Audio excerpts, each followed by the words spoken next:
ça, on remonte 4 encore. Les jambes tendues, bras opposés. La République du Congo figure parmi les pays où la demande en produits sanguins dépasse souvent l'offre dans les hôpitaux, le Centre national de transfusion sanguine étant dans l'incapacité de mettre à disposition une quantité suffisante de ces produits. Ainsi, à l'occasion de la 20e édition de la Journée mondiale du donneur de sang, cette structure publique a mobilisé autour d'une marche partie de la côte résidentielle pour la maison du don de sang plusieurs associations dont HOP DRI, un collectif de lutte contre la drépanocytose.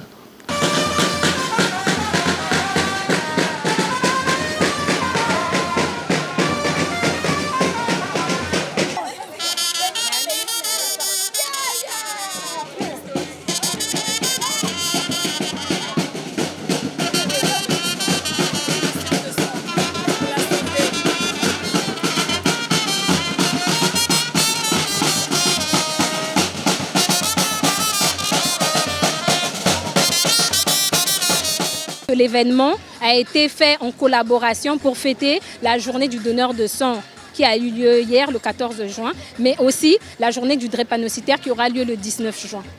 La transfusion sanguine joue un rôle essentiel dans les soins de santé. Elle bénéficie aux patients qui ont besoin de sang, surtout en cas de maladies potentiellement mortelles telles que la drépanocytose. Elle permet aux patients de vivre plus longtemps et d'avoir une meilleure qualité de vie. Ce donneur, l'un des plus grands de la ville de Pointe-Noire, insiste sur l'intérêt de ce geste. C'est une journée très capitale et puis c'est une journée mondiale de don de sang. C'est comme on dit que la journée mondiale de donneurs de sang bénévoles, ce qu'on est en train de faire. Et je suis très content de participer à l'événement. Chacun de nous, on a 5 litres dans le corps. Même si tu es mince, ça ne sert pas à dire que moi je suis mince, non. Tu as 5 litres. Mais le sang qu'on prend, on ne prend même pas 1 litre, même pas 2 litres. Mais on prend seulement quelque chose de 350 mg seulement. On ne prend pas beaucoup. Même que tu sois comment, deux fois ça dépend de ta taille, on peut te prélever 400 cc ou bien 300 cc ou bien 350 cc. Il y en a 2 qualités de donneurs. Il y a des donneurs familiaux et les donneurs bénévoles. Les donneurs bénévoles, c'est ceux qui viennent donner gratuitement et ils repartent. Et les donneurs familiaux, c'est ceux qui donnent, qui viennent rembourser. 20 ans de célébration du don de sang, merci à tous les donneurs de sang, c'est le thème de l'édition 2024. Cette journée vise à sensibiliser davantage les populations sur l'intérêt du don de sang. C'est compliqué pour nous au quotidien parce que quoi, quand tu arrives dans une société, tu rappelles que tu es drépanocytaire, tu as du mal à être intégré parce qu'on suppose, on sous-entend que tu n'es pas performant, alors que c'est le mental qui travaille. Et moi, depuis lors, je souffrais mentalement. Et ça fait 4 ans que j'ai travaillé mon mental.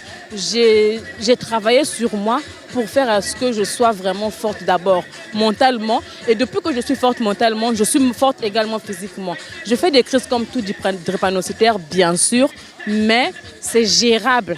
C'est plus comme avant en fait. J'ai monté une association de lutte contre la drépanocytose. Nous gérons le côté mental de la personne qui vit avec la drépanocytose, des parents des drépanocytaires, et nous informons les personnes qui ne sont pas drépanocytaires à se faire dépister. Parce que c'est juste le dépistage qui peut faire à ce que nous évitons la maladie. Bien que la guérison en ce moment est un peu compliquée, parce que pour la guérison, il faut seulement par le changement de moelle et tout. Donc c'est un peu complexe. Donc nous sensibilisons à ce que quelqu'un qui n'a pas encore d'enfant drépanocytaire connaisse son statut. Il doit savoir avec qui se mettre en relation pour savoir quel enfant il va mettre au monde. Parce qu'aujourd'hui, quelqu'un qui est AS, par exemple, il ne peut pas se mettre avec quelqu'un qui est AS également. Souvent victimes de stigmatisation dans la société, les drépanocytaires ont participé à cette campagne de sensibilisation. Lisa Paola Mayema est engagée aux côtés d'autres malades à sensibiliser au changement de mentalité et à la prise de conscience. C'est un intérêt mondial parce qu'en 2005, mai 2005, les gouvernements, les sociétés nationales de transfusion sanguine, les associations de donneurs, à travers la FIOD, la Fédération internationale des organisations de dons de sang, se sont retrouvés avec l'OMS pour mettre en place, instituer ce qu'on appelle la journée mondiale du donneur de sang le 14 juin. Et le 14 juin, cette année, nous sommes à 20e journée. Et le thème, c'est 20 ans de célébration du don de sang. Merci les donneurs de sang. Et vous voyez que dans ce thème, nous célébrons deux choses. Nous célébrons les bénéfices de la transfusion au profit des patients et nous célébrons le donneur de sang, ceux-là qui donnent bénévolement et régulièrement le don de sang. L'intérêt de la journée d'aujourd'hui, c'est sensibiliser au maximum.